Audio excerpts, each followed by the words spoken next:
De quoi manquons-nous le plus? Et si c'était de la ferveur, de cette énergie qui permet de renverser la table, assimilée à un embrasement fanatique? On ne la trouve plus que dans les stades peut-être, mais il faut aller la chercher, en tout cas la découvrir, l'expliquer aussi. Parce que la ferveur ne se commande pas, et c'est l'antidote à l'accablement, la résignation.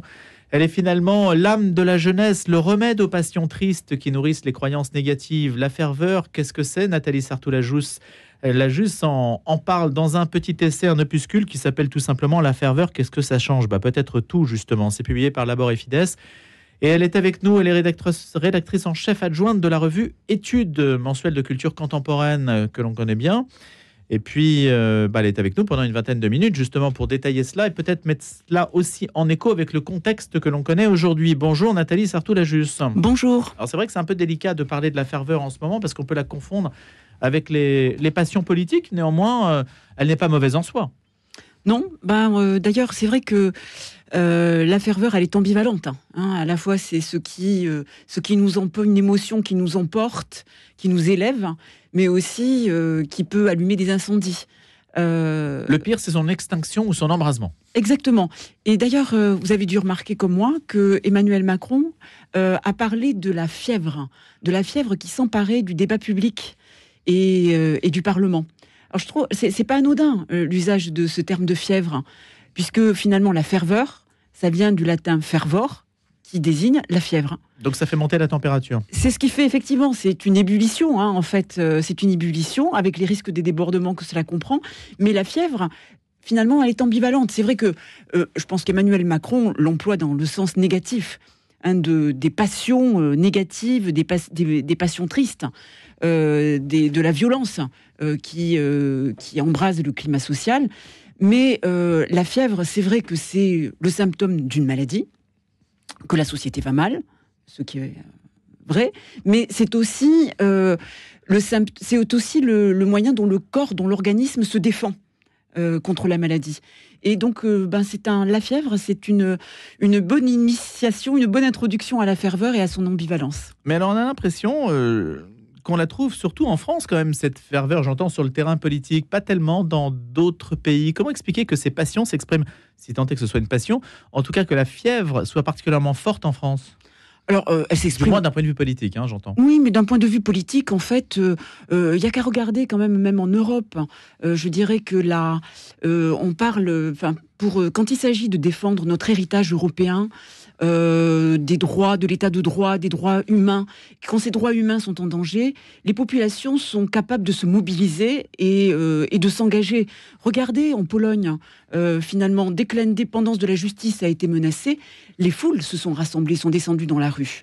Vous voyez ? Donc, je pense que l'idéal européen est encore, quand la démocratie est en danger, les populations sont encore capables de se mobiliser. Alors la ferveur, elle est aussi bien sûr une caractéristique de la religion, mais la religion bien pensée, parce que vous dites, Nathalie Sartoulajous, vous avez cette expression qui consiste à situer le religieux de manière un petit peu différente de celui du caractère qu'on peut lui donner. C'est une vision plutôt extensible du religieux. C'est vrai que j'ai voulu sortir la ferveur de son domaine strictement religieux au sens confessionnel du terme. Ou institutionnel du terme, parce que autrement c'est vrai que la ferveur est identifiée facilement à une dévotion un petit peu naïve qu'on a tendance à mépriser, et j'ai voulu... Et pourquoi la méprise-t-on d'ailleurs, cette dévotion un peu naïve ? Parce qu'on pense qu'elle est source, qu'on l'assimile facilement à un comportement de piété un peu superstitieuse. Et puis je pense que c'est aussi une forme de cynisme. Vous savez, la ferveur le comportement fervent prête souvent à dérision. Et ça, je pense que c'est peut-être... Pourquoi ? Parce qu'on y voit finalement une espèce de... je pense que c'est le cynisme ambiant, le manque de... je trouve, et ça, c'est inquiétant, en fait. Et pourquoi le cynisme gagne-t-il face à la ferveur ? C'est ça un peu le sujet. Pourquoi ironise-t-on sur la ferveur ? Parce qu'on pense que finalement, il vaut mieux toujours faire preuve d'esprit critique. Vous voyez, par rapport... il y a dans la ferveur un mouvement d'adhésion. Un mouvement d'adhésion qui peut être signe d'aveuglement, de manque de distance, de recul. Donc, Mais mais si on perd, je pense qu'il faut les deux en fait. Je pense qu'il faut marcher avec les deux jambes. Il faut la ferveur parce que sans ferveur, il n'y a pas d'engagement, il n'y a pas d'audace. On n'entreprend rien finalement sans cette ferveur, sans y croire, hein. Sans cet engagement, puisque finalement la ferveur, c'est une émotion, c'est un engagement total. Hein, si vous voulez, on s'engage corps et âme, si vous voulez, dans la ferveur. Et sans cet engagement-là, on n'accomplirait rien de grand. Hein. Parce qu'on a le sentiment, justement, peut-être que le monde, pour le coup, se divise en deux catégories. Ceux qui sont animés par cette énergie, cet élan vital, qui vont faire des choses, qui mettent cette énergie aussi au service d'autrui, de la société, puis ceux qui vont, en quelque sorte, ironiser sur tout et qui vont se complaire dans la raillerie. Et ça, c'est très fort aussi dans un certain milieu, en tout cas aussi en France, c'est très fort. Exactement. Et c'est pour ça que j'ai voulu rééquilibrer en disant que nous avions besoin des deux. Je pense qu'un individu, comme une communauté, marche bien avec les deux jambes et de la ferveur et de l'ironie. Il ne faut pas oublier l'une au détriment de l'autre. Et avoir une conception peut-être juste du doute, parce qu'on a l'impression que le doute rend intelligent. Mais pas forcément. Je pense que de la même manière que la foi se nourrit et a besoin aussi du doute, les convictions ont besoin aussi d'esprit critique, la ferveur a besoin d'ironie, mais on a besoin des deux, en fait, de l'équilibre des deux. La ferveur est ainsi un élan vital créateur qui prédomine dans l'expérience mystique, écrivez-vous. Mais mon hypothèse, donc, pour corroborer ce que nous disions, est que tout sentiment intense, toute émotion forte comporte quelque chose de religieux, et j'entends ici par religieux, non pas les différentes institutions confessionnelles et systèmes de croyance, mais ce qui porte l'humain au-delà de lui-même. Et donc, ça veut dire que les institutions, Nathalie Sartoulajus, peinent en fait, alors que normalement elles devraient être les moteurs de la ferveur, elles peinent justement à l'incarner. Comment expliquez-vous ça ?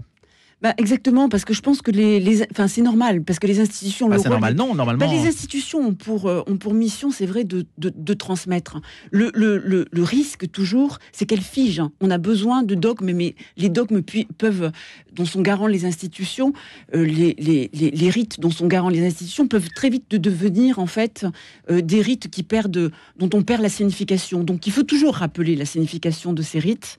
Il faut éviter aussi qu'à ce que les dogmes perdent de tout sens, perdent toute signification, et c'est toujours le risque. Bon, parce que c'est vrai que malgré tout, même si je dis que la ferveur, j'ai voulu la sortir du domaine religieux au sens confessionnel du terme aussi, parce que je pense que aujourd'hui on a de nouveau besoin de croire. Il y a un déficit de croyance, un déficit d'élan vital. Mais la croyance, malgré tout, enfin, la ferveur, en tout cas, est foncièrement une émotion qui reste foncièrement religieuse. Pourquoi ? Parce que c'est ce qui ouvre l'individu à quelque chose de plus grand que lui. Vous voyez ? C'est ce qui ouvre l'humain à la dimension d'une transcendance. Vous l'appellerez comme vous voulez. Vous l'appellerez Dieu, vous l'appellerez l'absolu, l'infini, l'altérité. Mais l'humain a besoin de cet autre incommensurable pour exister. Hein, vous voyez ? Autrement, c'est ce qui brise la clôture de l'individu sur lui-même. La question, Nathalie Sartoulajus, c'est qu'aujourd'hui, on a l'impression que ce besoin de croire, cette croyance qui se manifeste à travers la ferveur, se déverse dans des canaux qui ne sont pas ceux que l'Église catholique, par exemple, pouvait canaliser avant. Oui. Il y a une concurrence très très forte sur ce marché. Je disais aujourd'hui, sur ce marché, c'est un peu cynique de dire ça, mais c'est quand même une réalité. C'est-à-dire qu'on a l'impression que les gens choisissent comme ça le type de ferveur qu'ils veulent avoir. Alors ils vont se dépenser énormément, je ne sais pas, dans le trail, dans le trail, donc c'est la course à pied un peu frénétique, les stades, les passions sportives qui aujourd'hui captent énormément d'énergie. Au détriment, en fait, d'une ferveur qui pourrait servir autre chose. Alors, je ne sais pas si c'est au détriment. Vous savez, moi, j'ai grandi dans un petit village où on bâtit plus de cathédrale aujourd'hui. On court, on va dans les stades, mais on bâtit plus de cathédrale. Moi, j'ai grandi dans un village du sud-ouest où le dimanche, on allait à la messe et l'après-midi, on allait au stade. Et la ferveur qui s'exprimait, le problème, c'est qu'aujourd'hui, on ne va plus qu'au stade. Alors, on va plus qu'au stade, effectivement, on va plus qu'au stade, mais ça interroge la mission. Voilà. Ça interroge la mission des églises, finalement, de prendre soin pour arriver à canaliser et à exprimer cette ferveur, aujourd'hui, d'arriver à vous savez, le pape François a essayé de réveiller je dirais, cette ferveur collective, notamment en signalant les maladies de l'Église. Et la maladie de la curie. Il a été fort en parlant du risque d'Alzheimer, si vous voulez, de cette curie. Et je pense qu'il en a appelé, regardez son discours à Marseille, il en a appelé à un tressaillement de vie pour lutter contre l'indifférence qui nous menace, contre les passions tristes qui nous menacent aujourd'hui. Je pense qu'il avait raison. Ce tressaillement de vie, c'est ça. C'est un appel à la ferveur.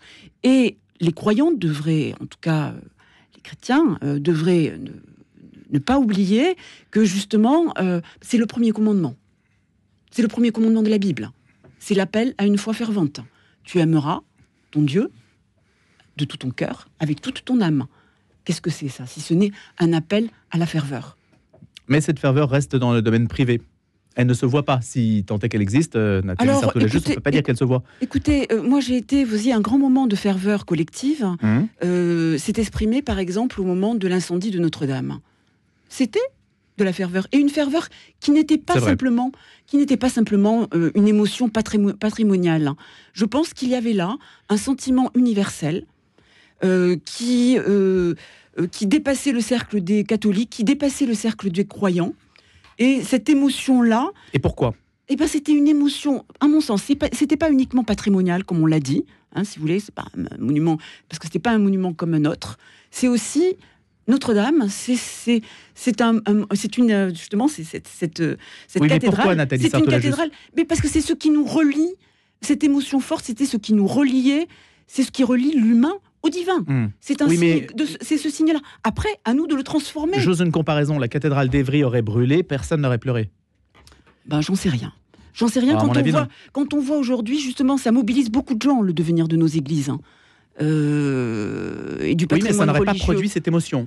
Ça produit beaucoup d'émotions. Il y a des personnes, même dans les villages, qui qui se sont éloignés peut-être de l'église, mais qui, en revanche, ne sont pas indifférents au devenir du patrimoine religieux. Oui, mais pourtant...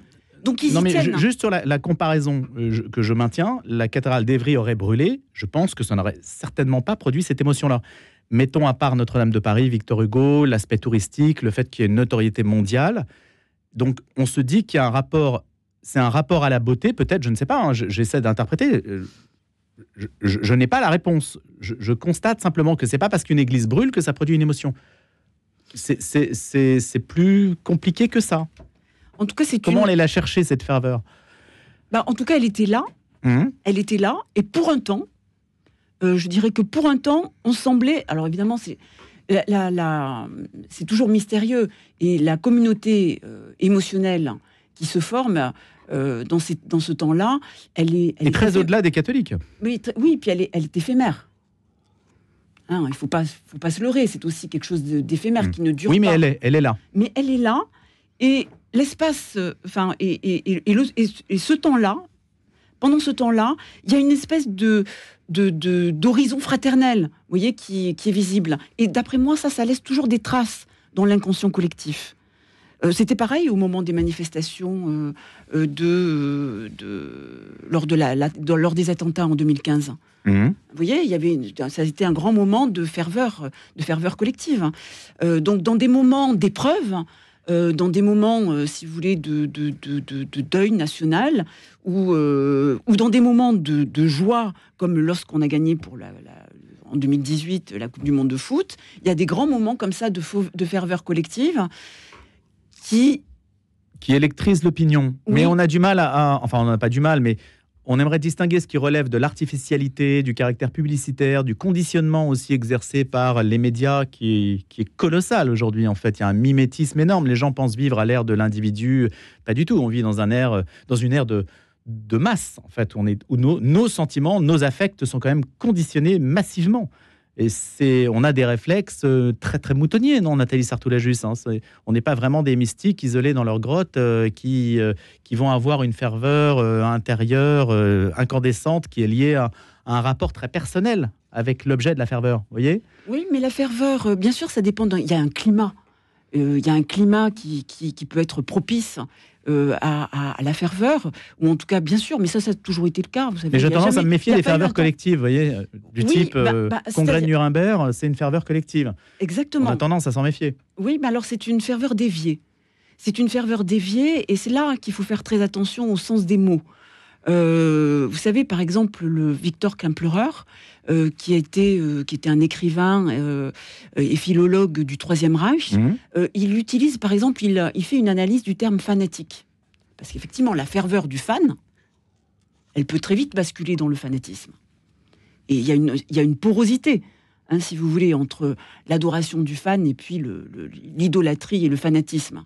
C'est évident, c'est un danger. Il faut signaler entre cette Sainte Thérèse déviance. d'Avila et Goebbels, il y a quand même une différence. Oui, mais en fait, ce qui est intéressant, si vous voulez, sur le terme de fanatisme, l'étude qu'a fait Kemplerer, c'est de dire qu'au fond, qu'est-ce qui s'est passé lors du Troisième Reich ? Il a observé que le fanatisme, qui avait une connotation négative, que c'était un mouvement de masse qui absorbait finalement l'individu, ce dont vous parliez tout à l'heure, est devenu quelque chose de positif.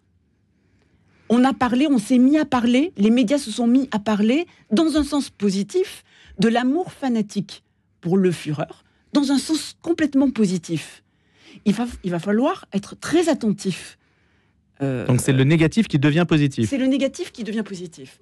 Et ces dérèglements de sens, il va falloir y être très attentif dans les années à venir. Vous faites allusion avec la montée de l'extrême droite. À la politique. Oui, tout à fait. Les deux sources de la morale et de la religion. Bergson compare différentes polarités de force, polarités. Les unes sont statiques et enferment dans le clos, la conservation, le repli sur soi, l'isolement. Les autres sont dynamiques et orientent vers l'ouvert, le dépassement de soi, la création, l'amour, l'intensification des échanges. Donc ça, ce sont les deux sources. On est traversé par ces deux polarités. Chaque être humain est traversé par ça ? Oui, je pense que tout à fait. Les sociétés aussi ? Et les sociétés aussi. Et je pense que la saine ferveur, c'est pas celle qui nous pousse dans l'affirmation d'une identité close, mais c'est celle qui permet d'établir des ponts entre les communautés. Et de vivre ces moments et de vivre aussi des moments de communion. Comment savoir moi-même si je suis dans la bonne ferveur ? La bonne ferveur, c'est celle qui nous relie aux autres.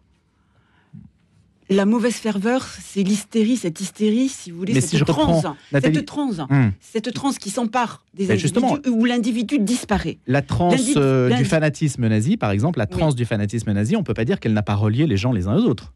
Non, mais ils disparaissent, ils disparaissent comme individus. La bonne ferveur, c'est ce qui permet l'assomption de la singularité, et ce qui nous relie aussi aux autres, mais sans disparaître non plus comme individu. Et c'est ça, cette tension-là qu'il faut maintenir. Équilibre à méditer. Cet équilibre-là, ouais. Déviance de la ferveur, et d'ailleurs, c'est ça. La Bible, à la fois, appelle à l'amour fervent, mais aussi combat la déviance de la ferveur dans l'idolâtrie. Et vous savez, l'idolâtrie, il n'y a pas besoin d'être religieux. Les non-croyants tombent facilement aussi dans l'idolâtrie. Donc l'idolâtrie, et vous faisiez référence à Bergson, dans son dernier livre, qui sont des livres testaments, les deux sources de la morale et la religion, il faut relire le final des deux sources de la morale et la religion, où Bergson alerte en disant « L'homme est une machine à fabriquer des dieux ». Et ça, c'est valable de toutes les époques. Et généralement, les dieux que l'homme fabrique sont quand même des dieux cannibales. Donc, il faut quand même se méfier. La mesure, vous faites parler Nietzsche. La mesure nous est étrangère, reconnaissons-le. Notre démangeaison, c'est justement la démangeaison de l'infini, de l'immense. Pareil au cavalier emporté par un coursier écumant, nous lâchons les rêves face à l'infini. Nous sommes, nous, hommes modernes, nous sommes demi-barbares. Comment interpréter cet éloge de la démesure ? Parce qu'il y a un mot qui aujourd'hui n'a pas forcément bonne presse, où on dit « Ah, la démesure, l'hubris, le pouvoir, etc. » Il y a une bonne démesure ?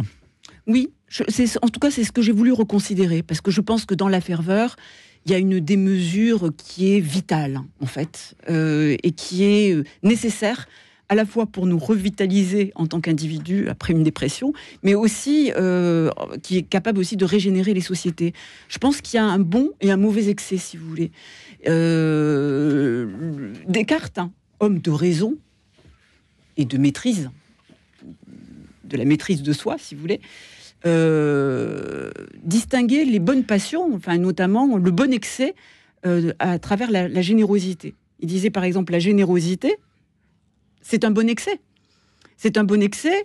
C'est la prodigalité qui est sa déviance. Et l'Évangile est un appel aussi à ce surcroît, si vous voulez, à cette surabondance-là, de l'amour qui donne son... Je pense qu'on ne peut pas vivre uniquement dans la sobriété, comme on nous y invite.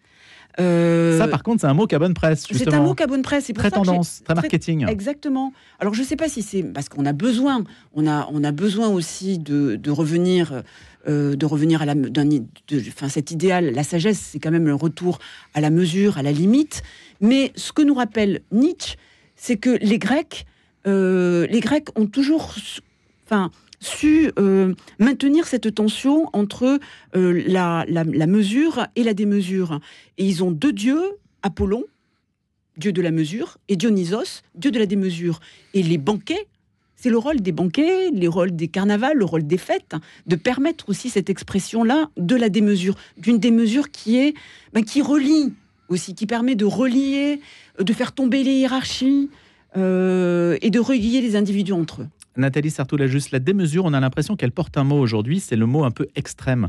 On parle des sports extrêmes. Dès qu'on va chercher de l'extrême, que nos ancêtres n'avaient pas du tout besoin d'aller chercher, peut-être que parce que la vie était plus difficile, convenons-en, et qu'aujourd'hui, il y a une soif de démesure qui est presque addictive, en tout cas chez certains. Il y a un type d'homme qui a besoin de faire, je ne sais pas moi, du best jump, donc de se lancer de point haut et d'ouvrir le parachute dans la chute. C'est des choses qui nous paraissent invraisemblables. C'est une forme de démesure, d'extrême. Comment la qualifiez-vous ? Ouais, mais là, je pense qu'il y a aussi de l'addiction. Il y a le fait pour se sentir vivant. Je pense qu'aujourd'hui, pour se sentir vivant, parce que justement, il manque d'une saine ferveur, parce qu'on manque de saine ferveur, pour se sentir vivant, l'individu est prêt à des excès, là, pour le coup... mais mettre sa vie... À mettre sa vie en danger, Mais je pense que c'est pas simplement mortifère, comme on le dit. On parle souvent de conduite à risque, comme si c'était des conduites suicidaires. Mais des sociologues ont bien montré, notamment comme je pense à David Le Breton, que ces conduites à risque n'étaient pas uniquement suicidaires. On fait ça aujourd'hui, des fois, pour se sentir vivant. Et ça, c'est quand même une dimension capitale de notre existence. Comment se sentir vivant ? Retrouver aussi la ferveur, bien la comprendre. Grâce à vous, Nathalie Sartoul-Lajusse, que je remercie. Qu'est-ce que ça change, la ferveur, aux éditions Labor et Fides ? Je rappelle que vous êtes philosophe et que vous êtes rédactrice en chef adjointe de la revue Études. Merci. Merci.